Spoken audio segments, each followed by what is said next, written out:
তখন যখনই পাপ হবে উঠে দাঁড়ান, আবার ফিরে আসেন, ওযু করেন, 2 রাকাত নামাজ পড়েন, আবার তওবা করেন, আবার পথ চলেন। পাপ হবে না? পাপ হয়েছে বলে কিন্তু কেউ কাফের হয়ে যাবে না। মনে করেন ইমানদার মানুষ পথ চলতে চলতে জিনা করে ফেলেছে, হতে পারে না? হতেই পারে। তো এখন কি সে কাফের হয়ে যাবে? না, সে বড়জোর জালেম হতে পারে, ফাসেক হতে পারে। সে তওবা করে ফিরে এসে আবার আল্লাহর খাঁটি বান্দা হওয়ার সুযোগ আছে। তো তাকে কি হত্যা করা যাবে?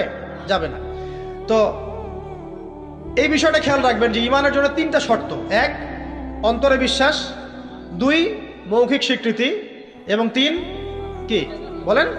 কাজে বাস্তবায়ন। মাশাআল্লাহ। এখন আল্লাহ পাক এই মুমিনদেরকে বলছেন যে কু আনফুসাকুম, নিজে এখন জাহান্নামের আগুন থেকে বাঁচো। মানে ঈমান এনেছি বলেই কিন্তু তাহলে জাহান্নামের আগুন থেকে বাঁচা যাচ্ছে না। অন্য কিছু কাজের দরকার আছে, আত্মসমর্পণের দরকার আছে, ইহসানের দরকার আছে, তাকওয়ার দরকার আছে। তুমি নিজে জাহান্নামের আগুন থেকে বাঁচো এবং ওয়া আহলিকুম নারা, তোমার পরিবার বর্গ যারা আছে তাদেরকেও জাহান্নামের আগুন থেকে বাঁচাও। এই আদেশটা কি সবার জন্য না, নাকি এক শ্রেণীর মানুষের জন্য? সবার জন্য। কোন জাহান্নাম? আল্লাহ ভয় দেখাচ্ছেন সেই জাহান্নাম যেই জাহান্নামে 19 জন কঠিন মনের ফেরেশতা আছে। তারা দায়িত্বশীল ফেরেশতা, তাদের আন্ডারে আর অনেক ফেরেশতা থাকতে পারেন। আলাইহা তিসআতা আশর, সেখানে 19 জন শক্তিশালী ফেরেশতা আছেন। মালায়েকাতুন গিলাজুন শিদাদ, তাদের অন্তরটা খুব কঠিন। আযাব দেওয়ার সময় যাররা পরিমাণ তারা মায়া দয়া করবে না। আযাব দেওয়ার সময় যাররা পরিমাণ মায়া দয়া তারা করবে না। কবরে যখন ফাসেক, জালেম, কাফের, মুশরিককে পিটানো হবে তখন কি কেউ মায়া দয়া করবে? তখন যদি বলে ব্যথা পাচ্ছি, তাহলে কি তারা আযাব দেওয়া বন্ধ করে দেবে? শোনেন, সূরা মুমিন নামে একটা সূরা আছে। কোন সূরা? সূরা মুমিনের মধ্যে ফেরাউনের একটা ঘটনা আছে। সেই ঘটনা একটা অ্যামেজিং একটা আয়াত আছে, অ্যামেজিং একটা আয়াত। আল্লাহ পাক বলছেন যে ফেরাউন এবং তার দলবলকে প্রত্যেক দিন সকালে এবং সন্ধ্যায় 2 বেলা করে জাহান্নামের আগুন যেখানে তারা থাকবে ওইটা উপস্থাপন করা হয়। কথা বুঝতে পারছেন না? ফেরাউন এবং তার দলবলকে প্রত্যেক দিন সকাল সন্ধ্যা জাহান্নামের চিরস্থায়ী আবাস কোনটা হবে এটা উপস্থাপন করে দেখানো হয়। আল্লাহ পাক বলছেন যে তুমি নিজে জাহান্নামের আগুন থেকে বাঁচো, তোমার পরিবার বর্গকে বাঁচাও। কোন জাহান্নাম? যেখানে কঠিন মনের ফেরেশতা আছে। এখন আমরা আগে দেখব কোরআন থেকে যে এখানে এরকম পরিবার কোথায় যে পরিবারগুলো জান্নাতের টুকরা। কোরআনে আসেন, আমরা দেখি কিছু এক্সাম্পল দেখি। 1 নাম্বার এক্সাম্পল দিচ্ছি, আদম এবং হাওয়া আলাইহিস সালাম, তারা একটা পরিবার না? আচ্ছা, তাদেরকে আল্লাহ পাক ফল খাওয়ার কারণে জান্নাত থেকে নামিয়ে দিলেন না? এই ফলটা খাওয়ার ব্যাপারে, এই গাছের কাছে যাওয়ার ব্যাপারে তাদেরকে উৎসাহিত করেছিল কে? ইবলিস। ইবলিস বলেছিল যে হাল আদুল্লুকা আলা শাজারাতিল খুলদি ওয়া মুলকিন লা ইয়াবলা, হে আদম এবং হাওয়া, আমি কি তোমাদেরকে এমন গাছের সন্ধান দিব না যে গাছের কাছে গেলে তোমরা চিরস্থায়ী হয়ে যাবে এবং বিশাল রাজত্বের অধিকারী হবে। চিরস্থায়িত্বের টোপ এবং রাজত্বের টোপ, এই দুটো দিয়ে তারা আদম এবং হাওয়া আলাইহিস সালামকে ডিসিভ করেছে। এই ফল খাওয়ার সাথে সাথে আল্লাহ পাক তাদেরকে বের করে দেন নাই, বরং ফল খাওয়ার সাথে সাথে তাদের গায়ে জান্নাতের যে পোশাকটা ছিল না এটা খুলে পড়ে গেছে। এই পোশাকটা খুলে ফেললো কে বলেন? ইবলিস, শয়তান। আল্লাহ পাক এটাই বলছেন, ইয়া বানি আদম, হে বনু আদম, লা ইয়াফতিনান্নাকুমুশ শাইতান, শয়তান যেন তোমাদেরকে ফিতনায় না ফেলতে পারে। কামা আখরাজা আবাওয়াইকুম মিনাল জান্নাহ, ঠিক যেমন করে সে তোমাদের পিতামাতাকে জান্নাত থেকে বের করে দিয়েছিল। ইয়ানজিউ আনহুমা লিবাসাহুমা, শয়তান তোমাদের পিতামাতার লেবাস, পোশাক খুলে ফেলে দিয়েছিল। লিউরিয়াহুমা মিন সাওআতিহিমা, যাতে করে তাদের লজ্জাস্থান উন্মুক্ত হয়ে যায়। তাহলে আমাদের পিতামাতাকে নগ্ন করে দিয়েছিল কে? ইবলিস। তাহলে এখন আপনি বলেন আমাকে, এই যুগে যারা মুসলিমদের, মুমিনদের, নরনারীদের গা থেকে পোশাক খুলে ফেলতে চায় এরা কার এজেন্ট বলেন? বুঝতে পারছেন এবার? এই যে নগ্নতা, অশ্লীলতার যে আন্দোলন চলছে, হ্যাঁ, 1000 বছরের সংস্কৃতি, আমরা মাদেরকে দেখেছি ব্লাউজ পরতো না, নাউজুবিল্লাহ, এই সেই, হ্যাঁ আমরা এরকমই পোশাক পরবো। ছোট হতে হতে হতে হতে এখন এক পর্যায়ে দেখবেন বিকিনি পরে ঘুরবে কয়দিন পর, দেখবেন। বিশ্বাস করছেন না এই কথাটা? দেখবেন ইনশাল্লাহ, আল্লাহ না করুক, তবে হবে, এটা আমি জানি, বিকজ হাদিস আমি পড়েছি। শেষ জামানায় এরকম নগ্নতা, অশ্লীলতা, বেহায়াপনা বাড়তেই থাকবে, বাড়তেই থাকবে। এবং এমন একটা সময় আসবে যে মানুষ রাস্তাঘাটে জেনা করবে। ওই যুগের সবচেয়ে ভালো ব্যক্তি হবে সে যে তাকে গিয়ে বলবে, বাবা তুমি এইখানে জেনা করছো ভালো, একটু দেওয়ালের পিছনে যেতে পারলা না? সে হবে ওই জমানার ভালো ব্যক্তি। আপনি হাদিসটা বিশ্বাস করলেন না? আমি নিজে হাদিস পড়েছি যে রাস্তাঘাটে মানুষ জেনা করবে। তো এই যে নগ্নতা অশ্লীলতার যে সংস্কৃতি চলছে না, এই কাপড় খুলে ফেলার যে ট্রেন্ড এবং রেভলিউশনের দিকে মানুষ যাচ্ছে এখন, মেয়েরা স্পেশালি, এরা নিঃসন্দেহে মানুষ শয়তান, নিঃসন্দেহে। কারণ ওই যে শয়তান আমাদের পিতামাতার কাপড় খুলে ফেলেছিল, এরা তার এজেন্ট। এরা আমার বোনের গা থেকে কাপড় খুলতে চায়, এরা আপনার স্ত্রীর গা থেকে কাপড় খুলতে চায়, এরা আপনার মায়ের গা থেকে কাপড় খুলতে চায় এবং বলতে চায় এটা স্বাধীনতা। আরে বোকা মানুষ, এই পৃথিবীতে মানুষ স্বাধীন নয়, এই পৃথিবীতে কোনো মানুষই স্বাধীন নয়। মানুষ কিভাবে স্বাধীন হতে পারে? এখানে পৃথিবীতে যতদিন থাকবে মানুষ আল্লাহর দাসত্বের মধ্যে থাকবে। যে মানুষ নিজেকে স্বাধীন মনে করে সে শয়তানের তাবেদারি করে। এই পৃথিবীতে কোনো মানুষই স্বতন্ত্র স্বাধীন নয়, বরং আল্লাহ পাকের দাসত্বের অধীনে সে পরাধীন। মানুষ বুঝতে চায় না যে স্বাধীনতার ডেফিনেশন কি। আল্লাহ পাকের রুলস এবং রেগুলেশনস মেনে চললে পরে আমি তখন স্বতন্ত্র স্বাধীন, আল্লাহর দাসত্বের অধীনে, দাসত্বের বাইরে গিয়ে নয়। আর আল্লাহ পাকের দাসত্বের 5 পয়সা পরোয়া না করে নিজেকে যদি স্বাধীন মনে করে সে তো শয়তানের চেলা। কথা কি বুঝতে পারছেন? আসেন, এই যে আমাদের পিতামাতাকে ওখান থেকে নামিয়ে দেওয়া হলো, তারা দুজন কিন্তু এই পৃথিবীতে যে কষ্টের জীবন তারা কিন্তু একসাথে অতিবাহিত করেছেন, করেন নাই? তো এই যে কষ্ট দুঃখ একসাথে পথ চলা, স্বামী স্ত্রীর এই যে একটা বন্ধন, মায়াবী একটা হৃদ্যতার বন্ধন, এটাই হচ্ছে পরিবারের ভিত্তি। আমি আদর্শ পরিবারের দিকে যাচ্ছি আস্তে আস্তে ইনশাআল্লাহ। কোরআন থেকে আপনাকে কয়েকটা দলিল দিচ্ছি। এবার দেখবেন তাদের সন্তান হাবিল কাবিল, ও যে কি হলো, কাবিল হাবিলকে, করেন নাই? কাবিল হাবিলকে হত্যা করলো। এখানে হত্যার মূল কারণ কি ছিল? হিংসা। কাবিলের কুরবানি কবুল হচ্ছে না, হাবিলেরটা হচ্ছে। তার মানে বুঝলাম পৃথিবীতে ফাসাদ ছড়িয়ে পড়বে, পরিবারে ফাসাদ ছড়িয়ে পড়বে, তার অন্যতম একটা কারণ হচ্ছে ঈর্ষা বা হিংসা। আসলে ঈর্ষা হিংসা এক জিনিস নয়, এখানে মূল কারণ হচ্ছে হিংসা। তো আমাদের পরিবার জান্নাতের টুকরা হবে ইনশাআল্লাহ যদি স্বামী স্ত্রীর মধ্যে হিংসা না থাকে, পরিবারের সদস্যদের মধ্যে পরশ্রী কাতরতা না থাকে। একটু মনোযোগ দেন, তারপরে সামনে যান। ওই যে নূহ আলাইহিস সালামের নাম শুনেছেন? আচ্ছা, কত বছর দাওয়াত দিয়েছেন বলেন? এই তো মাশাআল্লাহ 950 বছর। 950 বছর দাওয়াত দেওয়ার পর 40 বা 80টা পরিবার ইসলাম কবুল করেছে। বাকিরা আল্লাহ পাকের গজবে ডুবে গেছে। এখন ডুবে যাওয়ার মধ্যে কি তার ছেলেও ছিল না? নূহ আলাইহিস সালাম আল্লাহকে বলছেন, আল্লাহ ইন্নাহু মিন আহলি, সে আমার পরিবারের একজন, তাকে হেফাজত করে বাঁচাও আল্লাহ, মাফ করে দাও। আল্লাহ পাক বলছেন লাইসা মিন আহলিক, সে তোমার পরিবারের কেউ না। এখান থেকে আরেকটা দলিল দেই, লুত, কওমে লুতের নাম শুনেছেন? ওটা সমকামী, ছেলে ছেলে বিয়ে করে, যেটা এখন ছড়িয়ে পড়ছে দিন দিন। প্রতি 10 জনের মধ্যে নাকি একজন এখন মনে করে যে ছেলে ছেলে বিয়ে করা যায়, নাউজুবিল্লাহ। এবং এর এই সভ্যতাটার ধারক বাহক হচ্ছে পশ্চিমারা। ওখানে অনেক আগেই এগুলো চালু হয়ে গেছে। আমেরিকাতে তো চালু আছেই, ব্রিটেনে আছে, কানাডায় আছে, অস্ট্রেলিয়া আছে, আমাদের ভারতেও আছে।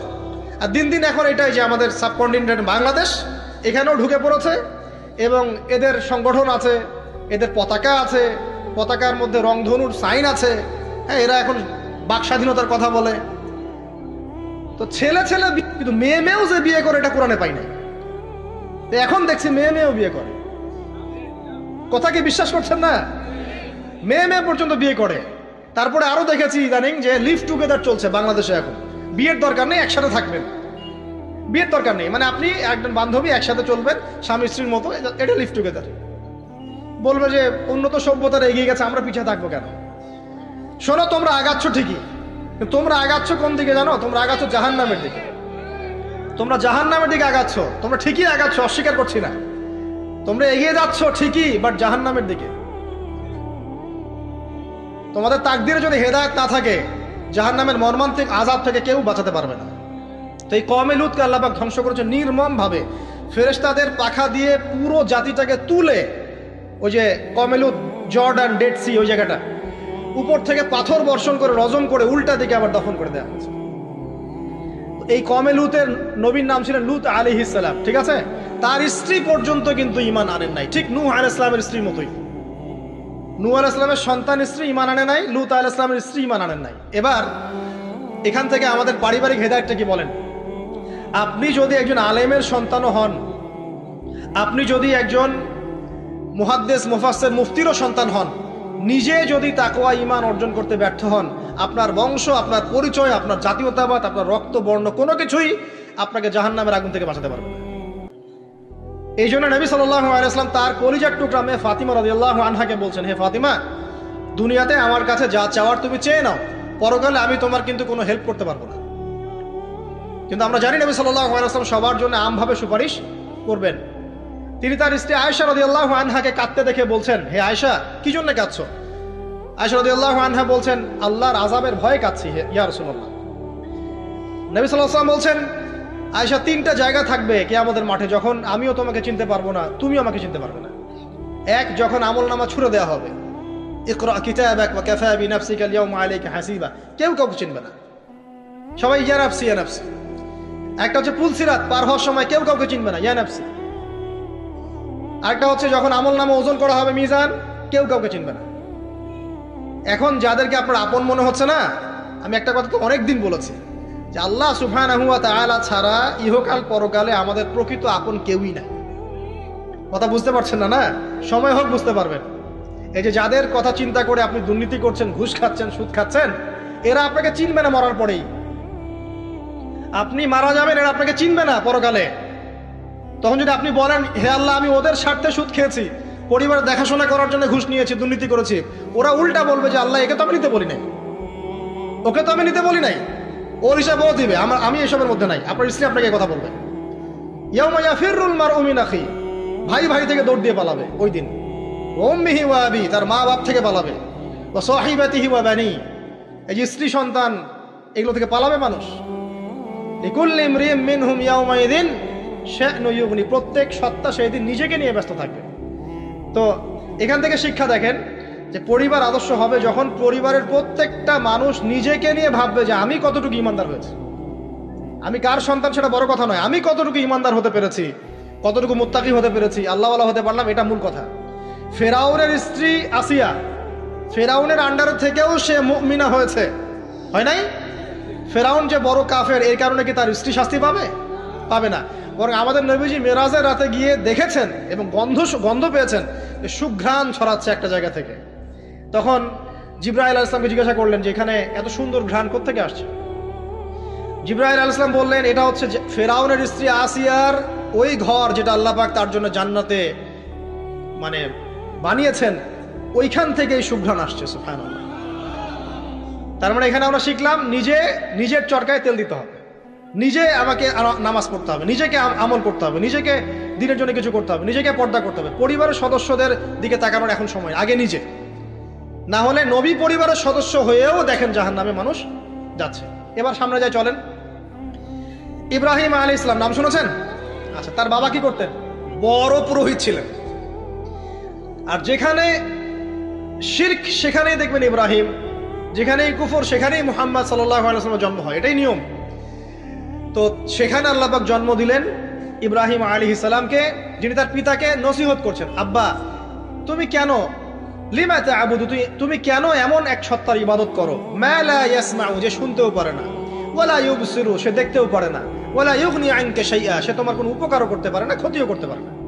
ইভেন তোমার স্ট্যাচুর গায়ে একটা মাছি যদি বসে, এটাকে সে নিজে সরাতেও পারে না, তার কোনো ক্ষমতা নাই।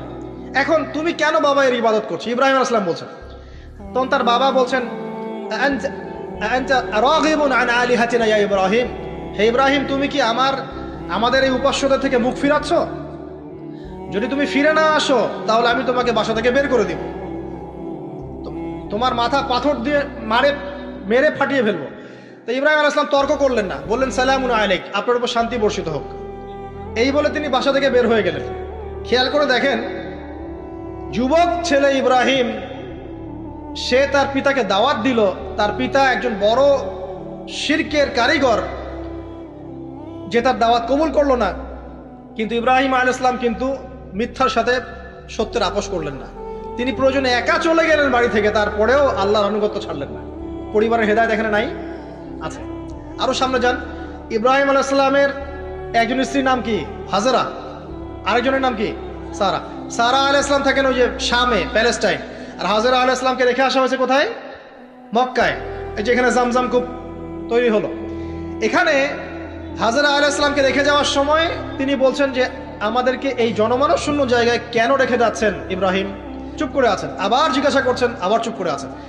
এবার তিনি বলছেন হাজরা আলাইহিস সালাম যে আপনি কি আল্লাহর আদেশেই কাজ করছেন? তখন ইব্রাহিম আলাইহিস সালাম বলছেন হ্যাঁ, মাথাটা খালি নাড়ালেন, হ্যাঁ না। তখন তার স্ত্রী বলছেন তাহলে আল্লাহ পাক আমাদেরকে ধ্বংস করবেন না ইনশাআল্লাহ। খাবার নাই, পানিও নাই, কিছুই নাই, আল্লাহর প্রতি তাওয়াক্কুলটা দেখেন। এবার দেখেন ওই স্ত্রীর গর্ভ থেকে একজন সন্তান হলো, তার নাম কি? ইসমাইল। এবার এই সন্তানকে তার বাবা বলছেন অনেক বছর পরে, ইয়া বুনাই, হে আমার সন্তান, ইন্নী আরা ফিল মানামি আন্নী আযবাহুক, আমি স্বপ্নে দেখেছি আমি তোমাকে জবাই করছি। ফানজুর মাযা তারা, তুমি একটু তোমার রায়টা জানাও, তোমার কি মতামত? ওই তাওয়াক্কুলকারিনী নারীর গর্ভ থেকে জন্ম নেওয়া এই ইসমাইল তিনি বলছেন, ইয়া আবাতি, হে আমার বাবা, ইফআল মা তুমার, আপনি তাই করেন যা আল্লাহ আপনাকে আদেশ করেছেন। সাতাজিদুনি ইনশাআল্লাহু মিনাস সাবিরিন, ইনশাআল্লাহ আপনি আমাকে সবরকারী পাবেন। এই বাচ্চার বয়স হবে বড়জোর 10 থেকে 15, নাকি কম সম হবে আর কি। তো এই প্রজন্মের আমাদের জেনারেশনকে দেখেন না, আমি গতকালকে গুগল সার্চ করে দেখেছি যে বাংলাদেশের 11 থেকে 19 বছর বয়সী যে বাচ্চারা আছে, কিশোর, এরা এখন সবচেয়ে বেশি পর্ন দেখে, সবচেয়ে বেশি। এবং কলেজ পড়ুয়াদের, স্কুল কলেজ পড়ুয়ার মধ্যে 77%ই পর্ন দেখে। এবং ইন টোটাল হিসাব করলে দেখা যায় বাংলাদেশে 92% মানুষ পর্ন আসক্ত, মানে পর্ন আসক্ত না হলেও পর্ন দেখে। ওই যে কিশোর ইসমাইলের চেতনা দেখেন আর আমাদের এই যুব সমাজের চেতনা দেখেন, পার্থক্যটা করেন আপনি, তাহলে বুঝতে পারবেন কিভাবে রেভলিউশন হয়েছে ইসলামের, এখন কেন হচ্ছে না আপনি নিজেই বুঝতে পারবেন। আমাদের কারণেই হচ্ছে না। আসেন এবার এই সন্তানকে যে জবাই করার ঘটনা, আল্লাহ পাক হাদিয়া পাঠালেন, তাকে জবাই করতে হলো না। এখান থেকে আমরা কুরবানির ঈদ পালন করছি, তাই না? আচ্ছা, এখানে আমি পরিবারের হেদায়েত হিসাবে এটা ফাইন্ড আউট করছি আপনাদের জন্য যে যদি পরিবারের নারীরা হয় এই হাজরা আলাইহিস সালামের মতো সহনশীলা, সবরকারিণী এবং তাওয়াক্কুলকারিণী, তখনই গিয়ে তাদের গর্ভ থেকে ইসমাইলের মতো সন্তান জন্ম হবে ইনশাআল্লাহ। যাদেরকে আল্লাহর জন্য কুরবানি করতে চাইলে তারা বলবে কোনো সমস্যা নাই, প্রয়োজন আল্লাহর জন্য কুরবান হয়ে যাও। তো এখানে কার ভূমিকা বেশি, বাবার না মায়ের? তাকে কিন্তু তার বাবা মানুষ করেননি, তার বাবা ওইখানে থাকেন সিরিয়ায়, শামে, মাঝে মাঝে আসা যাওয়া করেন। তার বেশিরভাগ সময় তাকে প্যারেন্টিং কে করেছে? তার মা। ওই মায়ের গর্ভ থেকে এমন সন্তান আশা করা যায়? তো এখনকার এই সিরিয়াল দেখা মেয়েদের গর্ভ থেকে এমন সন্তান আশা করা যায়? এখনকার ওইসব মেয়েদের গর্ভ থেকে আশা করা যায় এটা স্বামী দিতে পারলে সে খুশি, দিতে না পারলে অসন্তুষ্ট, বেজার। স্বামীকে প্রেসার দিতে দিতে, মানসিক কষ্ট দিতে দিতে স্বামীকে বুড়া বানায় ফেলে দিয়েছে। আমাদের নবীজি দোয়া করতেন আল্লাহর কাছে, আল্লাহ আমি এমন স্ত্রী থেকে তোমার কাছে আশ্রয় চাই যে আমাকে বৃদ্ধ হওয়ার আগেই বুড়া বানায় ফেলবে।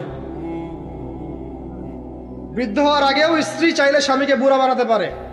দেখা যায় অনেক সময় অনেক পরিবার স্ত্রীদের মানসিক টর্চারের কারণে স্বামীরা স্ট্রোকের শিকার হয়, রোগ ব্যাধির শিকার হয়, হার্ট স্ট্রোক করে, হাই প্রেশারের শিকার হয়, পেরেশান, দিনের জন্য কাজ করা তো দূরের কথা, দুনিয়া সামলাতে তার সারাদিন চলে যায়। এই নারীরা কি হাজরা আলাইহিস সালামের মতো? যখন এমন নারীরা ঘরে ঘরে তৈরি হবে তখন দেখবেন আদর্শ পরিবার ঠিকই গঠিত হবে ইনশাআল্লাহ। তো বিয়ে করলে এই ধরনের মেয়েকে করবেন,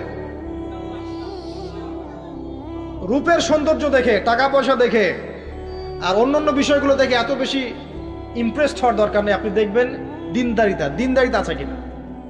এবং দিনদারিতা কিন্তু শুধু বোরখার মধ্যেই থাকে না, আপনাকে কথা বলে প্রশ্ন উত্তরের মাধ্যমে পাত্রী দেখার সময় এগুলো যাচ করতে হবে। আপনাকে ওর মাকে দেখতে হবে, তার মা কেমন, কোন মায়ের সন্তান সে, তার মায়ের আকীদা কেমন, তার মা কেমনে চলাফেরা করে, ওর নানি কেমন, ওর পরিবারের সদস্যরা কেমন, এগুলো দেখে মেয়ে চুজ করবেন। এই যে নসিহতগুলো করছি, যারা আনম্যারিড তোমার জন্য এগুলো শোনার চেয়ে বেশি দামি। এই ডিসিশনটা এত গুরুত্বপূর্ণ যে জীবনে যদি এটাতে ভুল করে ফেলেন কখনো, সারাটা জীবন আপনাকে এই বোঝা টানতে হবে।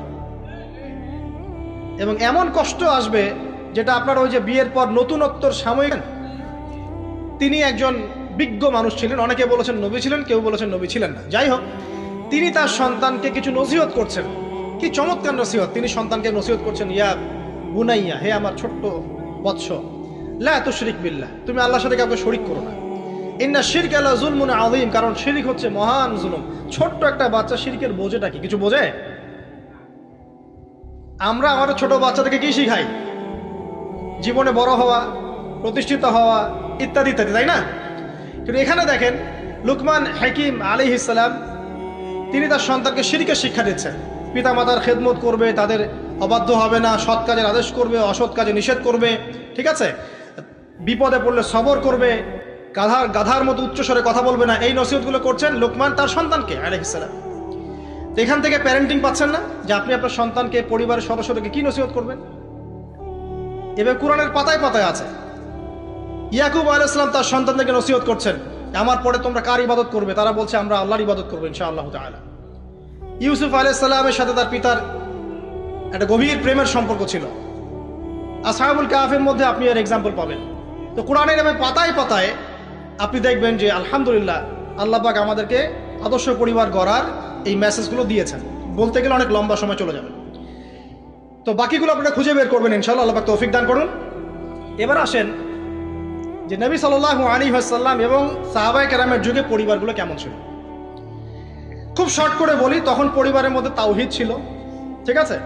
পরিবারের মধ্যে সুন্নত ছিল, পরিবারে কোরআনের তালিম চর্চা ছিল, পরিবারে পর্দা ছিল, পরিবারের মধ্যে দেখবেন আপনি মাশাআল্লাহ ইসলামিক অনুশাসন ছিল, একটা শাসনের লাঠি ছিল, পরিবারের মধ্যে হৃদ্যতা ভালোবাসার বন্ধন ছিল, হ্যাঁ, পরিবারে হালাল রিজিকের প্রাচুর্য ছিল, পরিবারের মধ্যে অপসংস্কৃতি ছিল না, ইসলামিক সংস্কৃতি ছিল। মানে ওই সময় পরিবারগুলো এক একটা সোনার টুকরা ছিল না, তাই না? ছিল না, জান্নাতের টুকরা ছিল। মানে যত ভালো গুণ সব পরিবারে ছিল, আর খারাপ গুণের সাথে তারা খুব একটা সম্পর্কিত ছিলেন না, আলহামদুলিল্লাহ।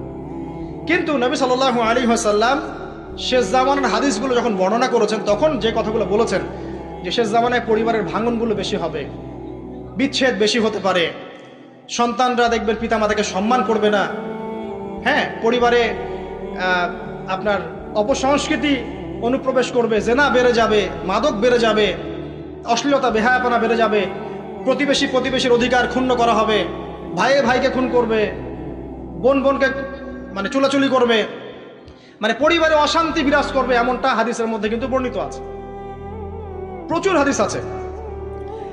তো এই অবস্থায় একটু আপনাকে দেখাই যে এখন এমন একটা অবস্থা চলছে যে আপনি ম্যাক্সিমাম পরিবারগুলোর মধ্যে যাবেন, আপনি গিয়ে দেখবেন ম্যাক্সিমাম পরিবারে কিন্তু নামাজটা নাই।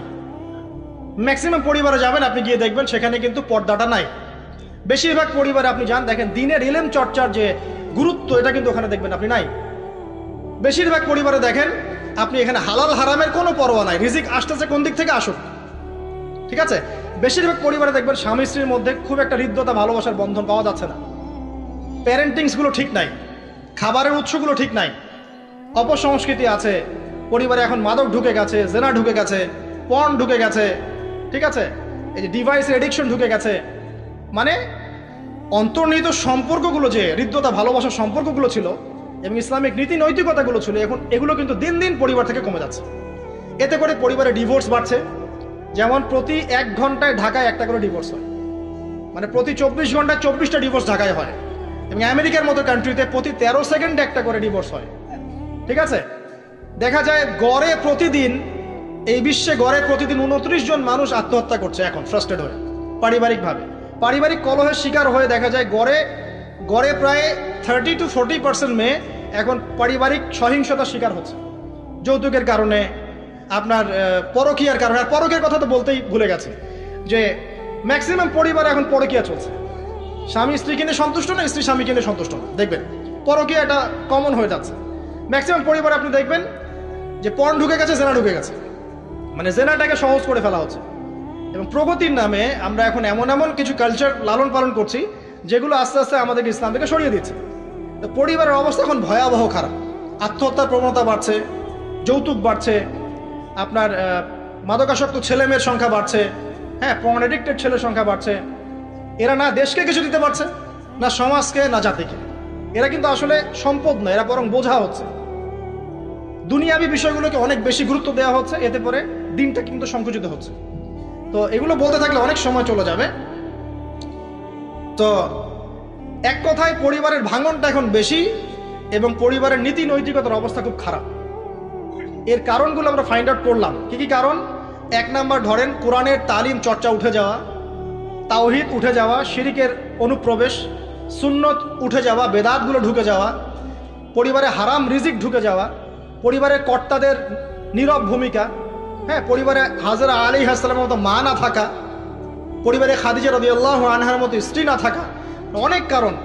এরপরে বাইরের সংস্কৃতির অনুপ্রবেশ, হ্যাঁ, প্রিন্ট এবং ইলেকট্রনিক মিডিয়ার যৌনতা, এই সব কিছু মিলে কিন্তু পরিবারগুলো ক্রাশ করছে।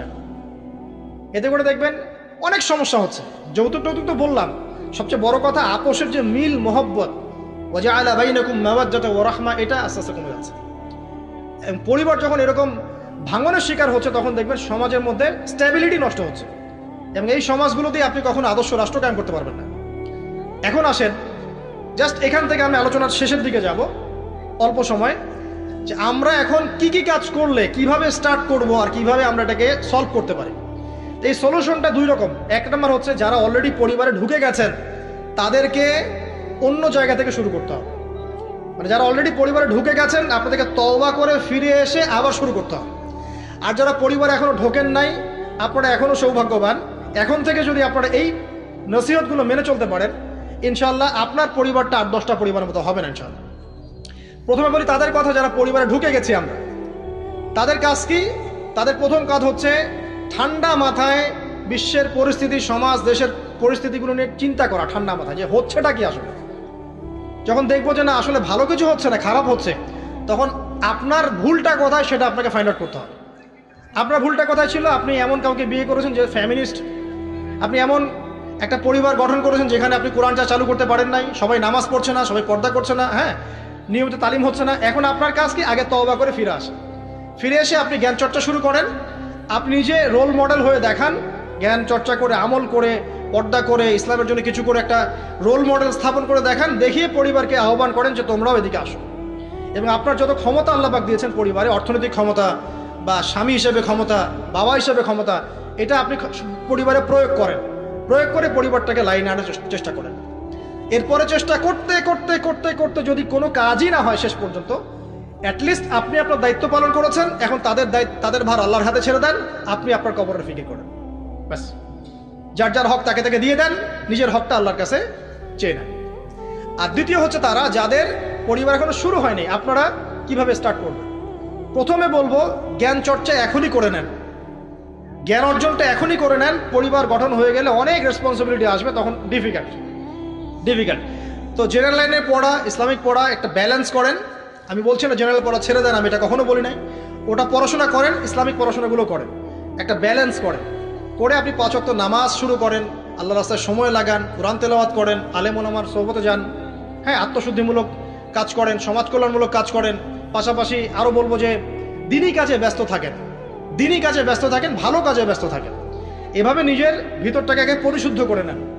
এরপর আপনি একটা হালাল রিজিকের চেষ্টা করেন, একটা হালাল পবিত্র রিজিক হোক, সেটা কৃষিকাজ। লজ্জার কিচ্ছু নাই, কৃষিকাজ লজ্জার কোনো প্রফেশন নয়, গর্বের প্রফেশন। কারণ আল্লাহ পাক বহু নবীকে রাখালি করিয়েছেন, পশুপালন করিয়েছেন, জানেন? মুসা আলাইহিস সালামকে আল্লাহ পাক পশুপালন করিয়েছেন 8 বছর 10 বছর। এগুলো কোনো লজ্জার প্রফেশন নয়, এটা গর্বের প্রফেশন।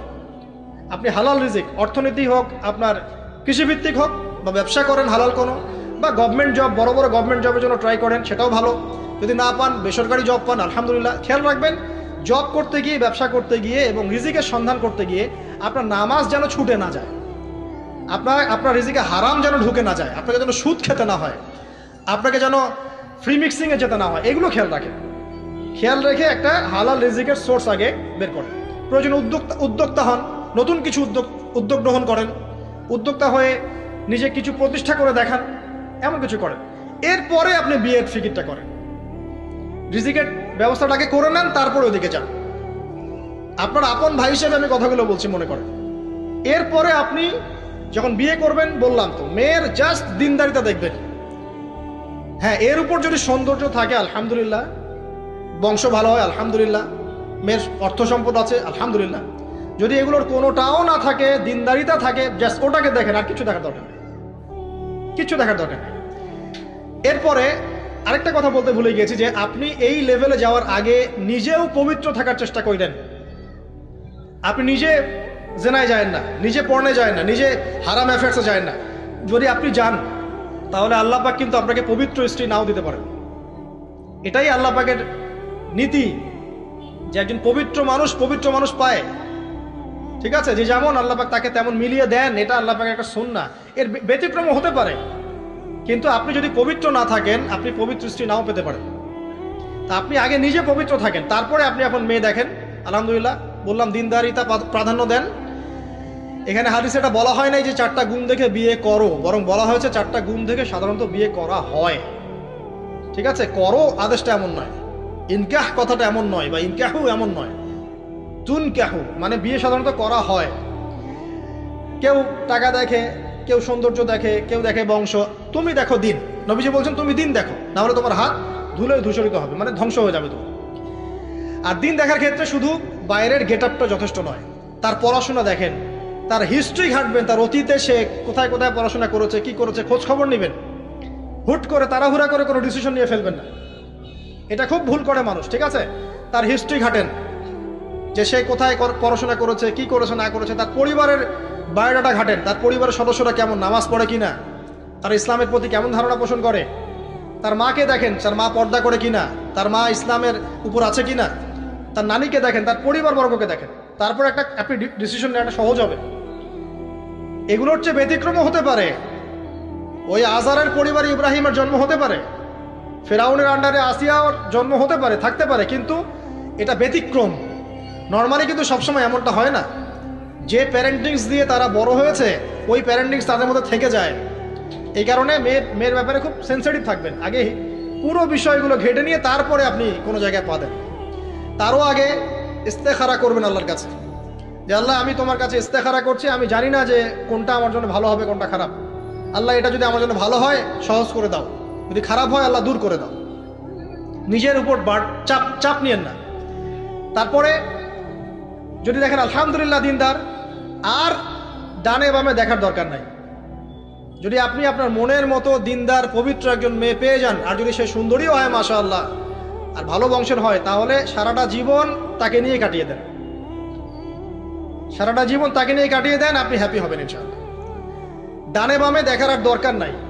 যদিও একাধিক বিয়ের অনুমতি আছে, কোরআন সুন্নাহয় সবকিছুই আছে, কিন্তু এখন বাস্তবতাটাও বুঝতে হবে। কিরকম? কোরআন সুন্নাহয় এমন অনেক কিছুই আছে যেটা বাস্তবে ইমপ্লিমেন্ট করাটা এতটাও সহজ না। যখন যারা করতে চায় তাদেরকে অনেক অনেক হ্যাসেল পোহাতে হয়, কারণ সমাজটা যেহেতু এমন না। কোরআন সুন্নাহয় আছে যদিও, কিন্তু সমাজটা এমন না। তখন ওই ব্যক্তি কোরআন সুন্নাহ মানতে গেলে দেখা যায় সমাজ থেকে ব্যাপক হ্যারাসমেন্টের শিকার হয়। যদিও এটা তার দোষ না, এটা আল্লাহ পাক তাকে হয় পরীক্ষা করছেন, অথবা এই ওসিলায় তার গুনাহ মাফ করবেন। কিন্তু নর্মালি যেটা চলছে, এখানে আপনি আপনার বেস্টটা নেন, যেটা অপশনাল সেদিকে যাওয়ার দরকার নেই। এটা আমার নসিহত। কারণ সবার ওই শক্তি সামর্থ্য থাকে না যে সব কিছু সুন্দর মতো টাইটলি হ্যান্ডেল করতে পারবে। আর বলা যত সহজ, করার ব্যাপারটা এতটাও সহজ নয়। সো আর এই তো জেনারেশনের মেয়ের তো দেখছেনই, পান থেকে চুন খসলেই দেখবেন যে বিশাল তুলকালাম হয়ে যাচ্ছে। তো যদি আপনাকে আল্লাহ পাক আপনার পবিত্রতার কারণে, আপনার ঈমান আমলের কারণে খুশি হয়ে এমন একজন দিনদার, নেককার, পুণ্যবতী, সুন্দরী, সুশ্রী স্ত্রী দিয়ে দেন, আর ডানে বামে কখনো দেখবেন না, একদম তাকে নিয়ে পুরো লাইফটা কাটিয়ে দিবেন। ঠিক আছে, এরপরে দোয়া করবেন আল্লাহর কাছে, আল্লাহ এটার মধ্যে কল্যাণ বরকত দান করো। বিবাহের ক্ষেত্রে আপনি মোহরটাকে কম করবেন। আপনি মোহর মানে মেয়েদেরকে বলছি, মেয়ের বাবাদেরকে বলছি, সামর্থ্য অনুযায়ী করবেন। ছেলের সামর্থ্য অনুযায়ী করবেন, তার উপরে বোঝা চাপিয়ে দিবেন না।